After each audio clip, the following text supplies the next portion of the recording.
Ladies and gentlemen, good day and welcome to the Zydus Wellness Limited Q4 FY26 results conference call. As a reminder, all participant lines will be in the listen-only mode, and there will be an opportunity for you to ask questions after the presentation concludes. Should you need assistance during the conference call, please signal an operator by pressing star and then 0 on your touchtone phone. I now have the conference over to Akshay Krishnan. Thank you, and over to you. Hi. It's our absolute pleasure from ICICI Securities to host the Q4 FY26 earnings call for Zydus Wellness. From the management, we have been represented by Dr. Sharvil Patel, the Chairman, Mr. Ganesh Naik, the Non-Executive Director, Mr. Tarun Arora, CEO, Mr. Umesh Parekh, the CFO. I hand over the call to the management for the further remarks. Thank you, and over to you, sir. Good evening and welcome to the post-results teleconference of Zydus Wellness Limited for Q4 financial year 2025-26. Like Akshay mentioned, I have with me Dr. Sharvil Patel, Chairman, Mr. Ganesh Naik, Director, and Mr. Umesh Parekh, CFO, on the call from our side. During the quarter, consumption trends remained steady, supported by a sustained recovery in rural demand, which continued to outpace the gradual improvement in urban markets. Commodity input costs showed divergent trends across categories, while structural growth drivers remained intact, with quick commerce and e-commerce sustaining strong momentum. The ongoing geopolitical disruptions has had a limited impact on the company, with proactive mitigation measures in place. Innovation always has remained one of the core drivers of portfolio growth, and we continue to leverage our R&D capabilities to enter new demand spaces, address evolving consumer needs, and deepen category relevance. An exhaustive list of launches and extensions is available in the investor presentations. To name a few in the quarter gone by, under the Right Bite Max Protein franchise, we expanded its offering with the launch of Max Protein Ultimate Protein Boost ready-to-drink beverage, Max Protein Roots Ghee Jaggery Bar, and Korean flavored chips with multiple flavors. These launches expand the portfolio beyond the core bar format, widen consumption occasions, and position the brand to participate more meaningfully in the growing on-the-go protein and healthy snacking space across channels. Sugar-Free Delight, we added a new variant, Sugar-Free Delight Choco Spread, to the domestic portfolio during the quarter, further strengthening the presence in organized channels. The Sugar-Free Delight range continues to see steady consumer traction, supported by increasing adoption in the better-for-you dessert segment. In the Everyuth franchise, the Tan Removal segment continues to gain saliency within the portfolio, supported by Q4 financial year 26 launch of the Tan Removal Face Wash. This strengthens the brand's play in functional skincare and builds a more comprehensive offering for its core consumer segment. Under Glucon-D, we entered a performance hydration segment with the launch of Recharge across two formats, liquid in orange and green apple flavors, and sachets in orange and lime flavors, targeting active and health-conscious consumers. Initial response has been encouraging, providing a credible entry into fast-growing adjacency within the wellness space. Under the Comfort Click portfolio, we expanded its portfolio with 11 product launches across WeightWorld and Animico, strengthening its presence in high-growth, digital-first health segments and improving portfolio depth across key markets.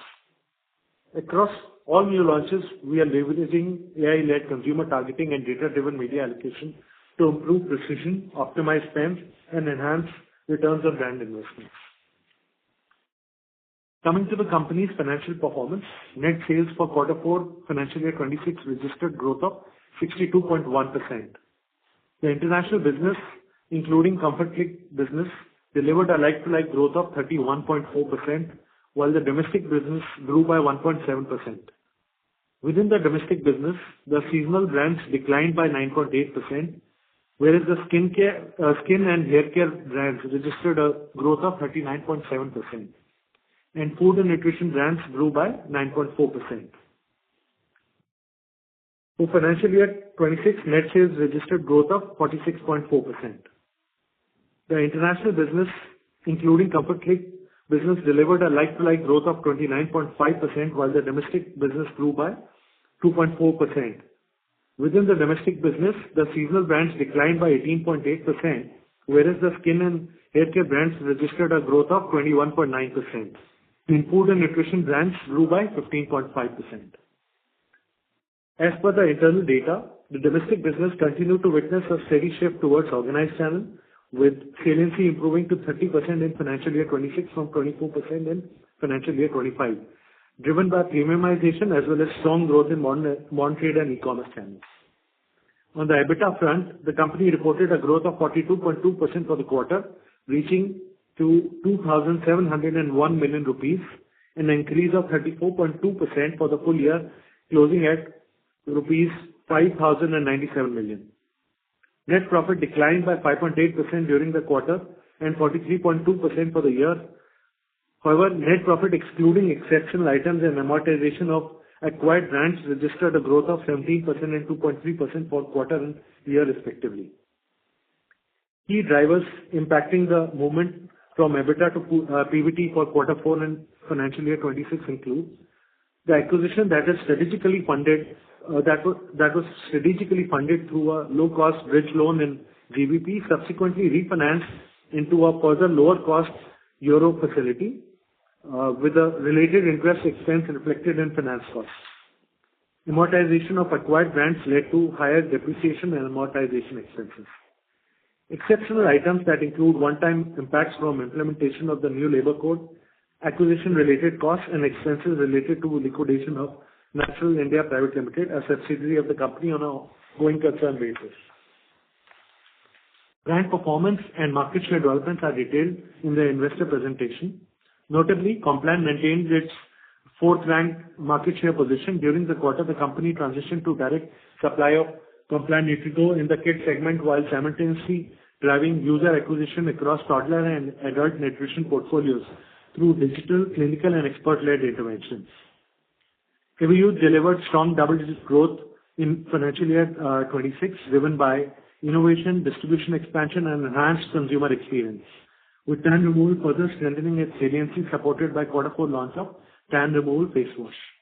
Within the sweetener portfolio, market share expanded by 24 basis points as per March 2026 report of Nielsen and IQVIA, while Sugar Free Green delivered 20th consecutive quarter of double-digit growth. Sugar Free Delight range continued to deliver a strong quarter performance and recorded high double-digit growth compared to last year quarter. Brand delivered double-digit growth despite gas supply. Nutralite brand delivered consistent double-digit growth despite gas supply headwinds, supported by a strong portfolio, innovation, and AI-led consumer. The RiteBite Max Protein business continues to outperform expectations, reinforcing its leadership in protein snacking while driving category expansion through innovation, cultural relevance, and scale-led efficiencies, resulting in strong value, volume, and margin growth. Robust growth on quick commerce underpinned by continued expansion and distribution footprint.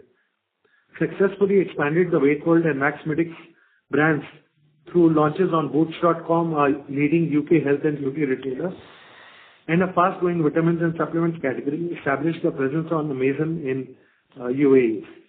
We are entering financial year 2026-27 with a clear and execution-focused growth agenda, anchored in innovation, portfolio scale-up, and margin expansion, and strengthened by data-driven and AI-led capabilities to deliver sustainable, profitable growth while continuing to accelerate the innovation momentum, building on the strong foundation established in financial year 2025-26. Thank you. We will now begin the Q&A session. Over to the coordinator. Thank you. We will now begin the question and answer session.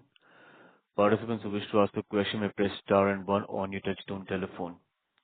If you wish to remove yourself from the question queue, you may press star and 2. Participants are requested to use handsets while asking a question. Ladies and gentlemen, we'll wait for a moment while the question queue assembles.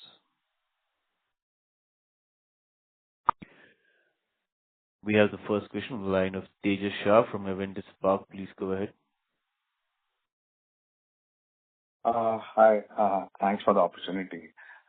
So first question pertains to what specifically weighed on growth on the seasonal portfolio this quarter.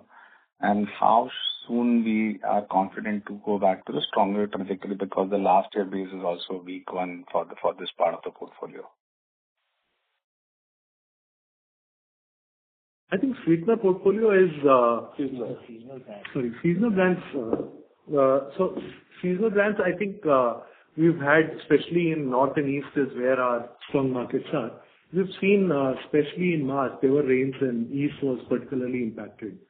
So we are hopeful that as summers progress, things could get better, but largely it was less than expected, and the temperatures were lower than normal. And there was a pipeline with the retail, which also played out against the normal situation. So we'll see recovery from here onwards. Okay, because summer actually picked up a bit late, but it became stronger. So are we seeing already seeing benefits of the same, or the season has gone, so again for this year we should not count that now? So I'll not comment on the forward, but we've seen a late summer. The initial, because comparatively last year the summers came in early, February onwards, and the rain started in April. This year it's been quite a opposite of that. It was raining in March and right up to mid of April, and therefore there has been a delayed summer. Too early to start predicting how the overall season will go, but we are hopeful that some of the misses of the earlier part of the season can be recovered if season progresses right. Perfect. So second, Comfort Click seems to be doing reasonably well. Just wanted to know how should we think about the growth trajectory from here on, and what extent of current supply chain volatility which we are witnessing globally can impact the plans there on growth and execution. So right now it's been 7 months since we acquired it. We believe, like we've said in the past, we believe in the growth trajectory of this, and it is a widespread growth across 5 countries in Europe, which are the bulk of the business, and they've been expanding into other European countries. US, UAE are small early bets we have taken. So we believe the growth trajectory right now looks on a good ground, and we'll take it as it comes. But the team is quite focused. The penetration levels in VMS on on online purchase is going up, so we remain committed at this stage. As a last one on margins, so we are now on a larger scale of revenue base, almost 4,000 crores. And then we were hoping that our operating leverage will come through. But for whatever reason, the macro and micro both, that is not playing out. So from here on, what trajectory are we kind of channelizing our plans to, and how soon should we kind of reach that our aspirational goal of 17 to 18% margin that you spoke about 1 or 2 years back also? Yeah, the line got disconnected. So we are still very positive about the current direction of growth, given our width of portfolio and the trajectory. And we have good bets which should help us build in the right direction. So my last question was on margins. So despite a very high margin portfolio getting added in the revenue, we are tracking lower than our near-term aspiration and even long-term aspiration, which is 17-18%. So just wanted to know how soon can we kind of go back to those near-term aspirations and then the long-term aspirations as well. So our margins at a gross margin level is actually in line with what we have planned. I think the only thing that last quarter has seen is the mix where the seasonal brands have not fired to our expectations. So those are, external things which go beyond us. But all our actions are in place, and therefore we believe that in a normal situation we should. It is largely due to headwinds on this, seasonal portfolio, which has more than average gross margin for the company, and which also has more than average EBITDA for the company, has impacted the overall PBT and PAT. Got it. Thanks and all the best. Thank you. Thank you. We have our next question from the line of Ronak Shah from Equirus Securities. Please go ahead. Yeah, hi, Keith. So thanks for the opportunity. So my first question is regarding the Comfort Click. Sir, within the Comfort Click, what is driving this sharp growth? So in the PPT, you have highlighted a newer geography addition, on top of that, a new platform addition. However, from the strategic perspective, from near to midterm, how we are seeing the newer geography addition, platform addition, how the higher customer acquisition or the other strategic part is shaping up? And secondly, on the USA part, so could you share an update on how the scaling strategy for the USA is working?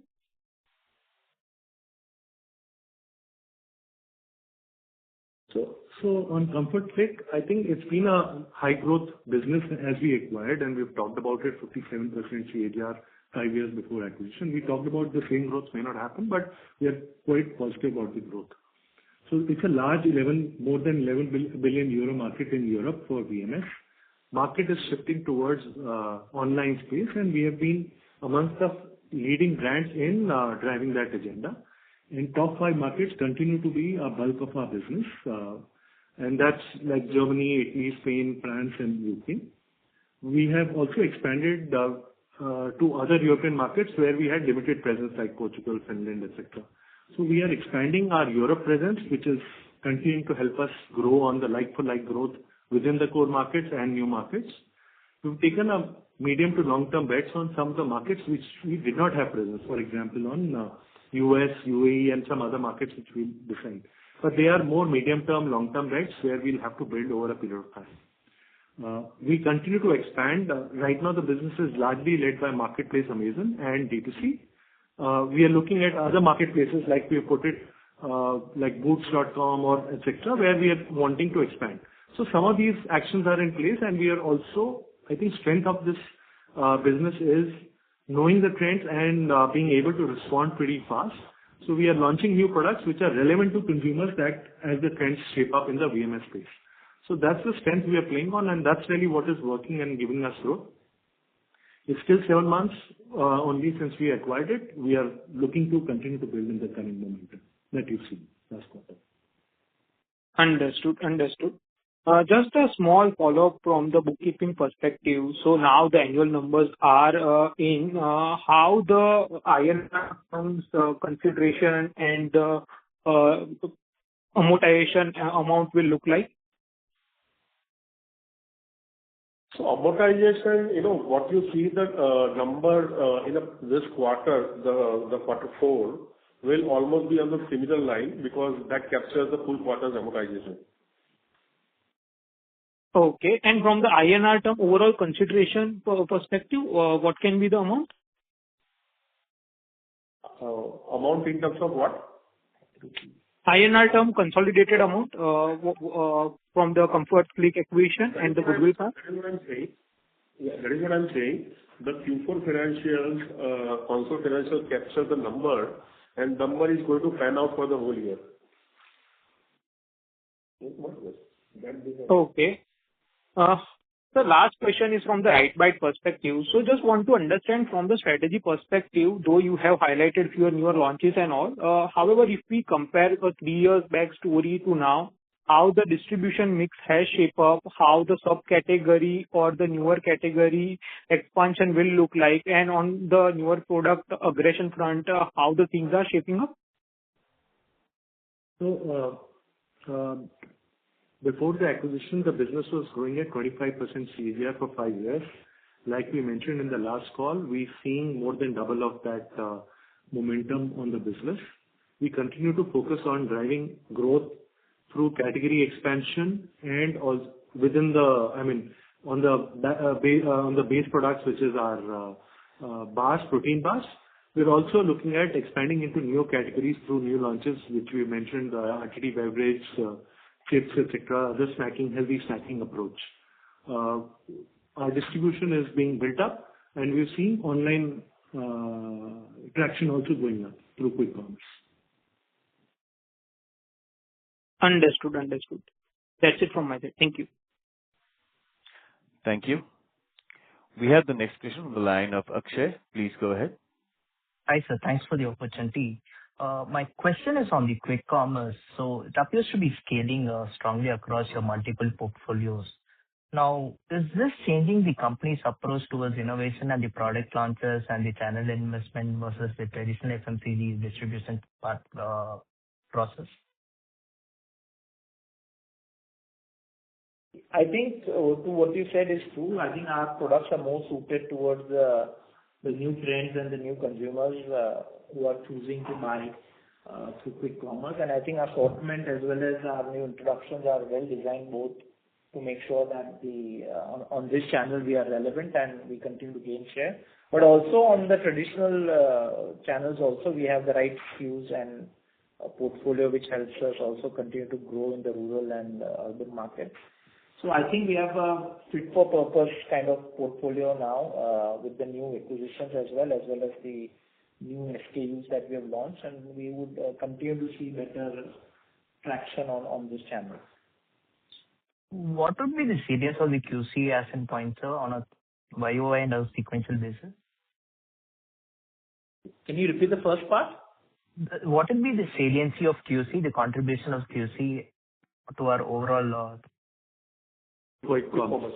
So overall, we've modern trade plus e-commerce, organized trade is about 30% of our domestic business. Quick commerce will be 7 to 8%.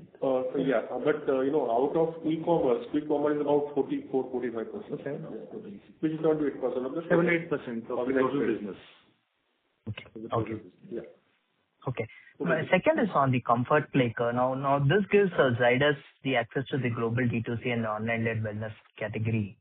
Now, beyond the revenue growth, what are the key capabilities or the learnings that can be leveraged in the Indian side of the business, sir?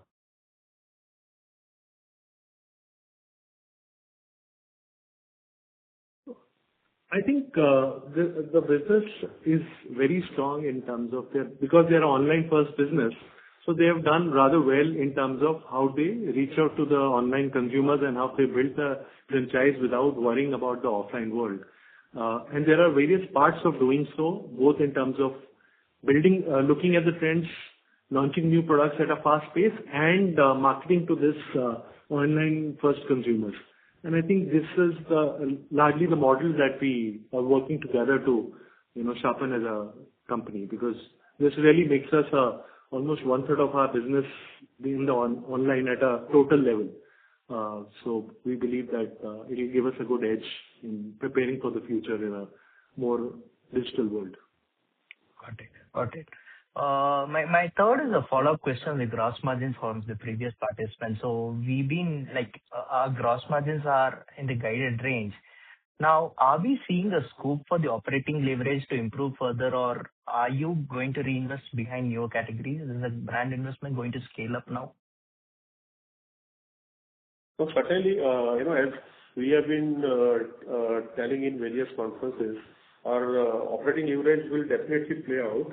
And we said that Comfort Click business has largely the variable spend, but on overall business, definitely operating leverage will play out, and which will add to our EBITDA as a percentage to sales. Okay.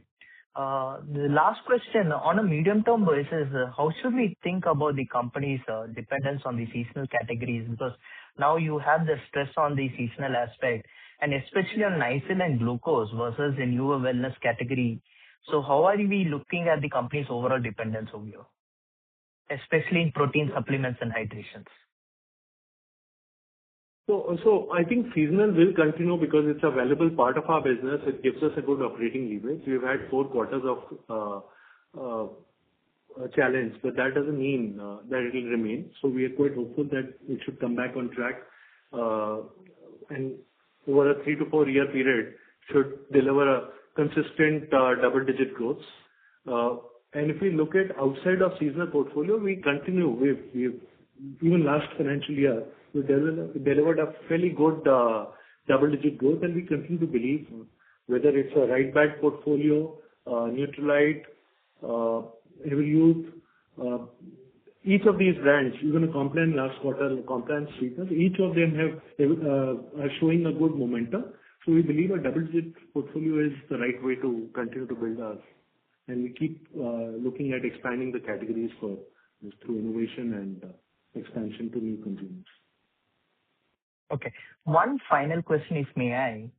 No, we've been seeing that many wellness categories, they initially scale up faster and they become heavily promotional, and they just generally it's like more of a startup-led size. Now, how do you plan to protect the profitability while continue to drive the category expansion into this? So let's take the case of RiteBite. When we acquired the brand, it was very small scale, and we've scaled up at a fairly fast pace. And what we understand in the protein snacking and a comparator space, it is the only profitable or most profitable brand that exists. So as a company, we are quite focused on category development, but doing it profitably. So each of our offerings that we work, we have a clear objective from a consumer side in terms of acquiring more consumers, volume-led growth through the right process, more contemporary touch points, whether digital or offline, whatever. As well as on the profitability side, constantly have built profitability so that we have enough fuel to support the brand. So that's a business model that we have been able to replicate. Some brands respond better, some take longer time, but that's really a business model that we work with. And that is something you will see across our portfolio. So when you acquire a brand, so you also onboard the existing promoters and the brand guys who've been running up the business, or is it like completely taken over by you and then you run your own perspective of it? So when we take, even if we take 100%, we look at what are the fundamental drivers of the business and the value creation. Whether it's the management or the promoters, we are ready to take on those and work with the right teams that will help us build and transition into Zydus Wellness way of working. But there is no one-size-fits-all for all acquisition, but those are fundamentals that we will look at. Okay. Thank you and good luck and all the best, sir. Thank you. Thank you. We have our next question from the line of Umang Shah from Banyan Tree Advisors. Please go ahead. Hi, sir. Am I audible? Yes. Hello. Yeah. Hi. Thank you for taking my question. Sir, first question was, within food and nutrition, if you could break out the full year growth between RiteBite and other products, so that would be great. I think you will appreciate that we've already given this time much higher level of detailing than we've ever given in the past. It will not be possible Absolutely. for us. We've already given a directional indication of what is the growth of RiteBite. Beyond this may not be possible. I can tell you that actual branded level growth is much higher than what you reported because we've optimized some of the contract manufacturing portfolio like we used to do ketchup. So actual growth is higher. But beyond that, it will not be possible for us to give us a specific brand by brand growth. No, got it, sir. Got it. Sir, the second clarity that I was looking at is, can you comment on the tax rates for FY 27 and 28 at a console level? Yeah. So FY 27-28 will be in the 25% bracket, but 26-27, it will be, kind of cash plus deferred tax asset used. So the mix of two. Okay. And the mix of two will also be 25%, and FY 28, I'm assuming everything will be cash tax, full tax rate. Yeah. That's right. Okay. Got it. And sir, you've also called out Cuticolor as a part of skin and hair care. I'm assuming that Cuticolor started operations from last quarter only, or was it a full year number? Cuticolor has been there in our portfolio about 6 months, and Okay. it's only being played in the organized trade, modern trade and e-commerce. Got it. Thank you so much. I'll get back in the queue. Thank you. We have the next question on the line of Mayur Pakeria from Wealth Managers. Please go ahead. Good evening, sir, and thank you for taking my questions.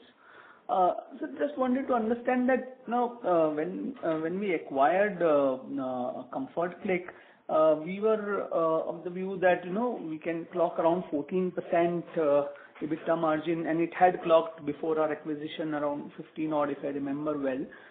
Where are we on that trajectory? Will FY 27 come back to those numbers, And with that in light, if you can just also add that at a PBT level, is it possible to see a break even in FY27, or have we already seen that? So for Comfort Click, I think we are holding on to what we said earlier, and we are in line with our expectation or slightly exceeded. As far as Q4 is concerned, on Comfort Click business itself, we have become EPS accretive. Okay.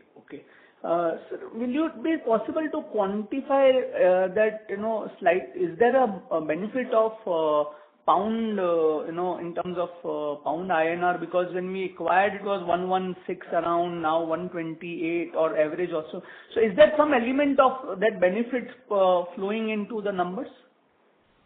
Yeah. So we also mentioned in our investor presentation, and between the total growth of Comfort Click and constant currency growth, there is a gap of about 3%. Okay. There is a more international business always, and knowing how the rupee over a long term will always depreciate, you'll always see that benefit of the international business. Right. So in short, we are on track for that margin which we had seen and that possibly. That's great to hear, sir. That's great to hear. I somehow feel that, last quarter also we had mentioned that we had taken aggressive steps to clear out the inventory issues on our seasonal portfolio with respect to Glucon-D and Nycil. But this quarter it seems again we have got little impacted by higher inventory. That is what your initial comments, if I understood correctly. So I was just trying to reconcile, where again we got, where was the lower than expected situation again, what came in this quarter as a negative surprise.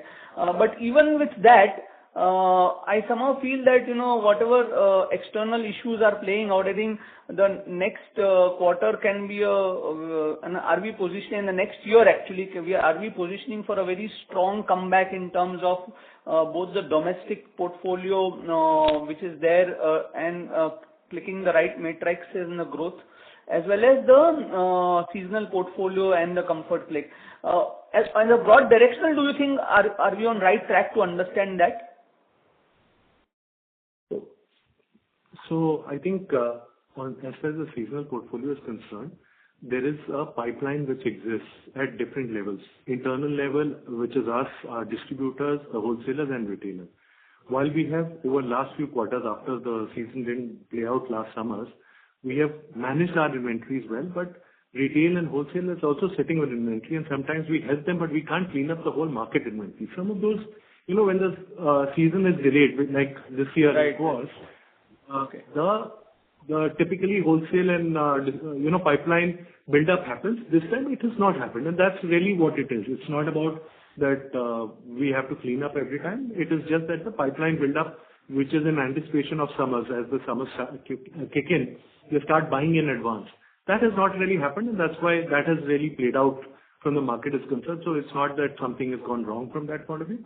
So our actions are in place. We will respond to as the temperatures move up or down and as the optics happen.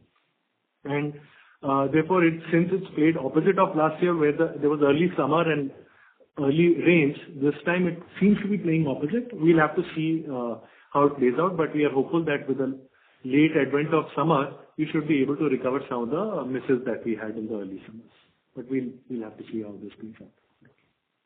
Sir, I had one question and an observation on the sugar-free portfolio, and I noticed a very interesting trend, and it, in the B2B segment, some of the local players, and this is observation in our market close to it was by chance. They using till now we are using the green portfolio as well as the light. That is more as a B2C directly in terms of what consumers are consuming. Is there an element of B2B or I don't know if Horeca is the right word for that, but B2B part, many players, local players and they using substitutes. and promoting a better product in terms of the sugar content. Is there an element of market expansion possible there? How are we playing that in terms of that? Is there, because it's still a sub 400 crore market, in terms of that. While our product is seeing double digit, the green portfolio, but what I was looking at is there a B2B play in this product also, and are we looking at that and in composition right now? So to answer you, the HoReCa or B2B, as you're saying, now a lot of that is sold as sachets which are given free. So they only look at cost. Sometimes the brand and quality is not their priority in certain customers. And there are some local considerations or relationship considerations which also play. So, and it's a very small market, so it's not something that I will lose my sleep over. We work very hard to build this, but sometimes we do lose on some of these grounds. For sugar-free to expand, I think the focus is on twofold. One is to get new consumers, because there has been negativity around after WHO, which we've been able to overcome significantly using one is sugar-free green, the stevia base, plus also our communication on sucralose-based sugar-free Gold Plus, etc. So we are building on that. The other is around sugar-free delight, which is our extension into food, which is the sugar-free foods, which is chocolates mainly on online and cookies, which is both online and offline. And we're looking at the overall franchise, therefore, getting into a larger space. And I think we're seeing good movement across both stevia-based product as well as the sugar-free delight. We hope that if we continue, it will give us expansion of the brand and the category. Thank you, sir. Okay. Sir, from a reported segment, from a reported financials perspective, I just thought that if possible, you can consider, given the geographical spread, I think shouldn't geographical segmentation now form part of our reported numbers? And if you can consider that as we go ahead, with that great disclosures this time around from what we have seen in the past, and hope we continue to maintain that. Thank you so much. Okay, thank you. We've given international and domestic. Beyond that, further geographical will be hard for us. Sir, as a part of segmental, not as a presentation, I meant as a segment information in the published financials. Right. We'll consider. Thank you. Thank you. We have the next question on the line of Harsh Dubey from LFC Securities. Please go ahead.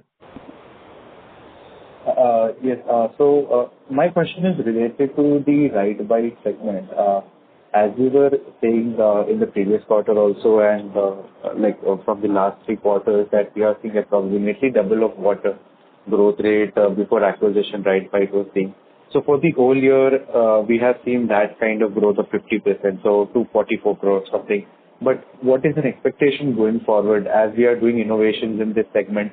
Do we feel that we are going to get into major adjacencies in this right bite segment, or are we going to continue in the protein bar and the ready to drink segment only?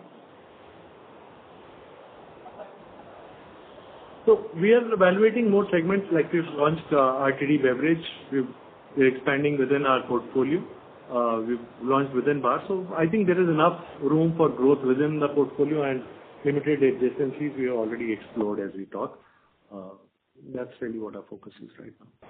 Perfect. On the seasonal portfolio, as you rightly mentioned, that since this last year wasn't great for the seasonal portfolio, and since the summer is harsh this time, it has started, might be little late, but is harsh. So what I just wanted to understand, when we say the category, so when we see the numbers, the category is degrowing, but we say that we are going to have a double-digit growth. So most probably we are going to take market share. So in Glucon-D or Complan is a degrowing segment. So where are you going to get growth from, in the sense that the category is degrowing, but you're saying that you are going to grow in double digit on a longer term basis? So just wanted to know the thesis behind that.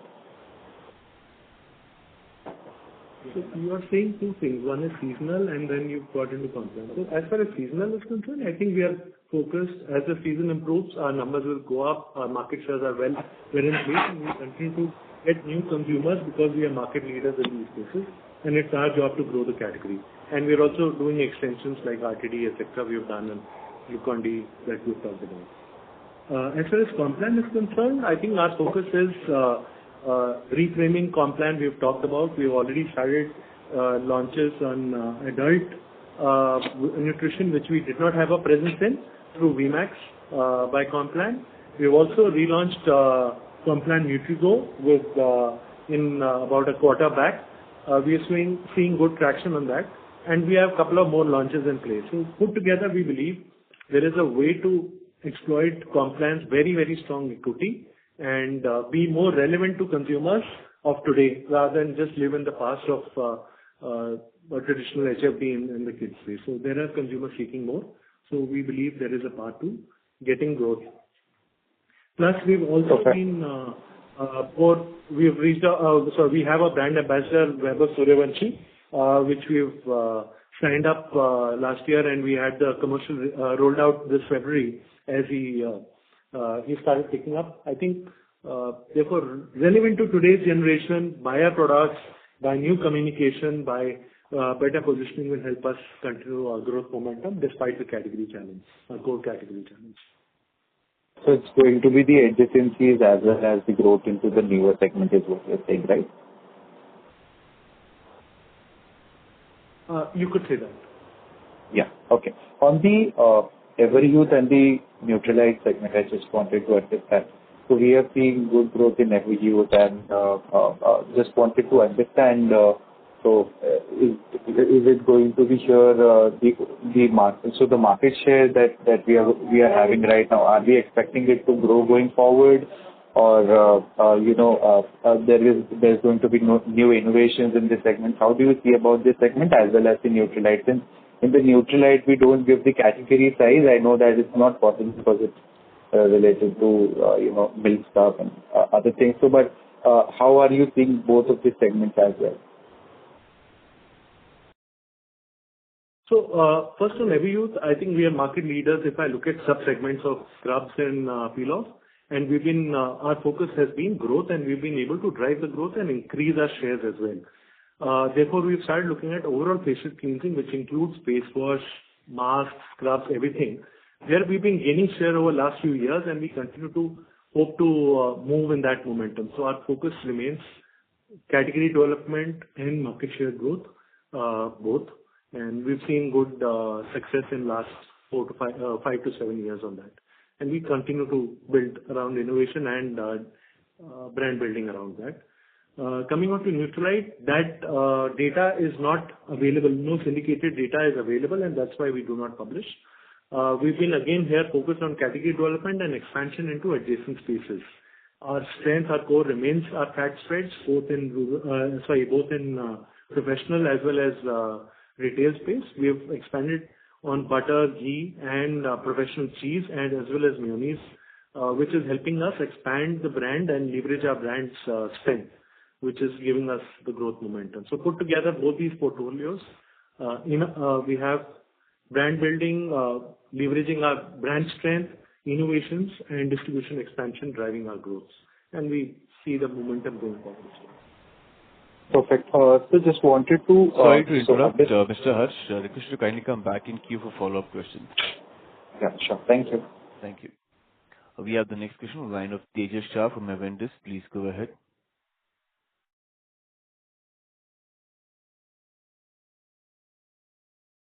Tejas, can you hear us? Yeah. Am I audible? Hello? Yes, you're audible now. Yes, go ahead. Yeah, thank you. Thanks for the opportunity for the follow-up. So because how the portfolio has shaped up over the years now, a lot of our annual fortunes now get gravitated towards 4Q and 1Q and summer season. And then within that also we are over-indexed to North and East region. So from a very strategic perspective, are you comfortable with this external driver to decide our annual fate in every year? Because no matter how much we put in effort for 3 quarters, one bad quarter and then we actually go back to square one because of the volatility of weather and external exigencies. So I think if we segment the portfolio, this concern remains. But now, if you look at the new portfolio and as the expanded portfolio, the saliency of this business has reduced, and therefore with the expanded acquisitions of RiteBite, Comfort Click, the overall business, the dependency has obviously reduced. But this is a very important and valuable portion of the portfolio. It's become a part of the base.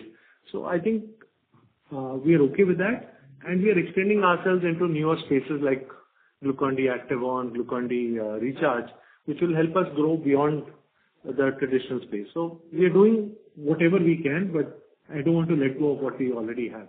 Some of those things will hamper a year or two, but over 3 to 4 years, I think should be able to give us a good double-digit growth as we've seen in the past.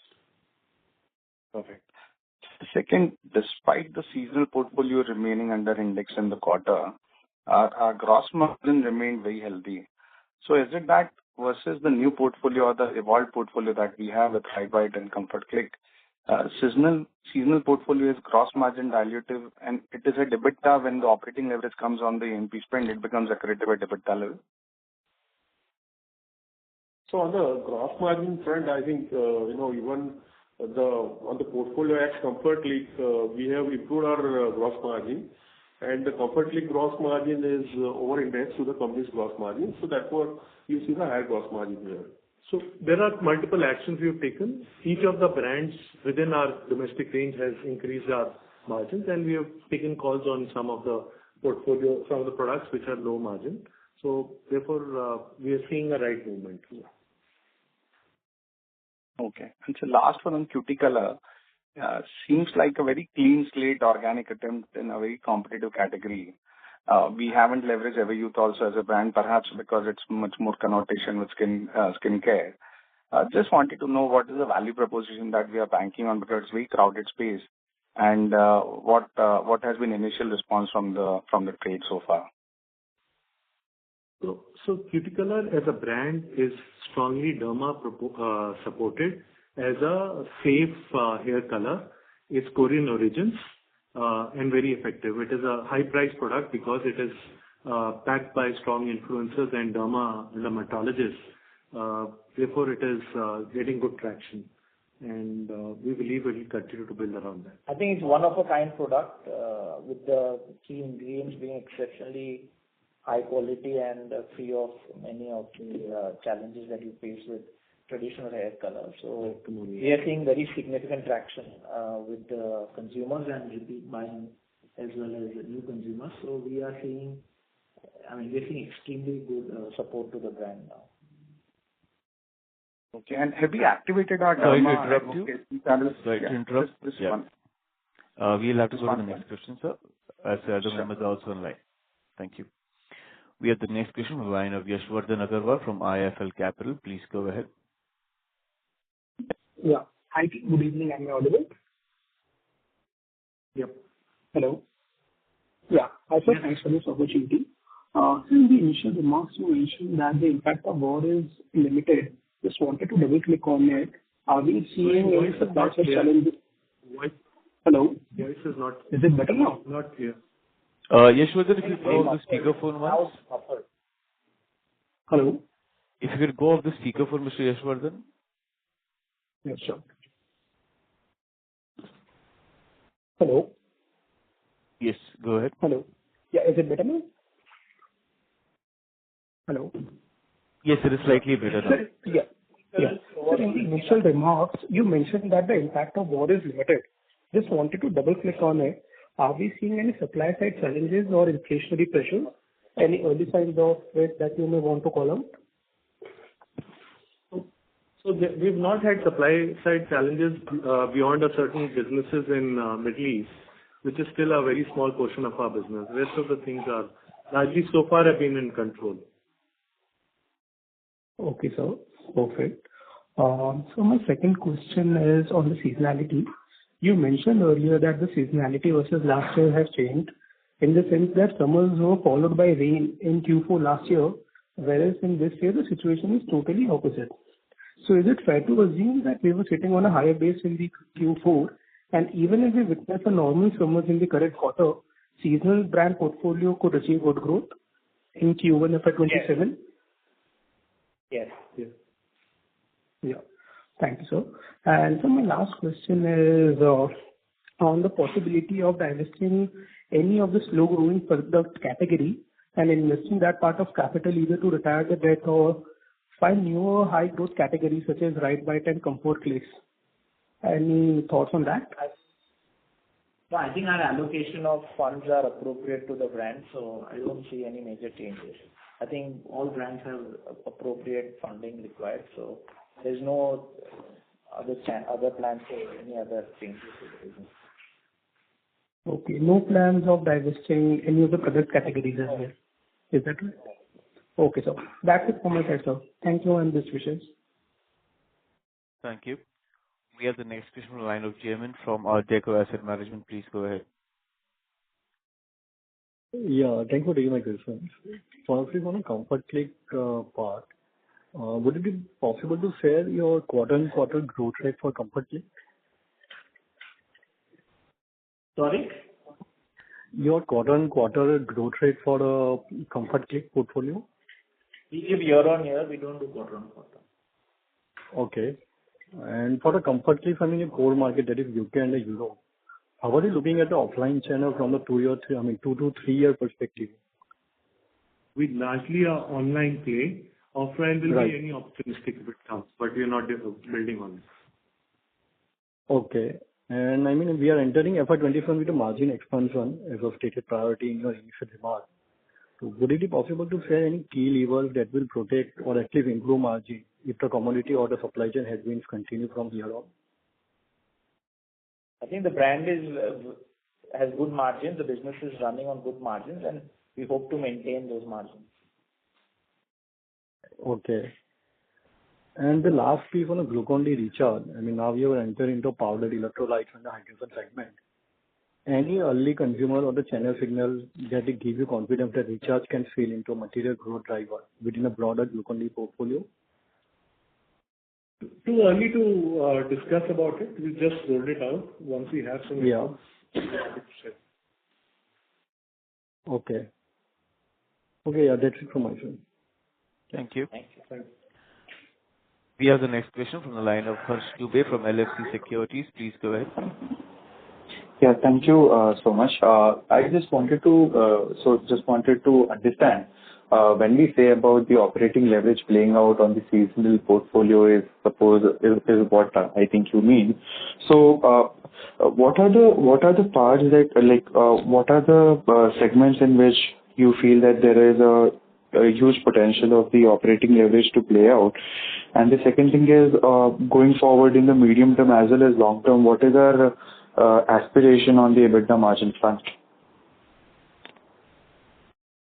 So as far as operating leverage is concerned, it is likely to play out on the entire business ex Comfort Click, because as we told earlier also that Comfort Click is largely variable spend business.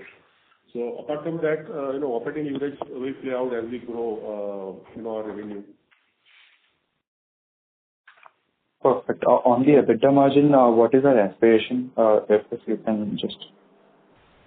I think there are no new numbers. We've talked about in next couple of years, we hope to get to our 17, 18. Now we have without Comfort Click. So those numbers stay and we remain focused on getting them. Okay. Perfect. And on the just to understand, so when we said that Comfort Click is going to be EPS accretive, so we meant it by the end of FY27. Is that correct? Yeah. So we have become EPS accretive last quarter, but for the next 2 years, we as we said, we maintain our guidance. Perfect. Thank you so much and all the best. Thank you. Thank you. Ladies and gentlemen, that was the last question. I would now like to hand the conference over to the management for closing comments.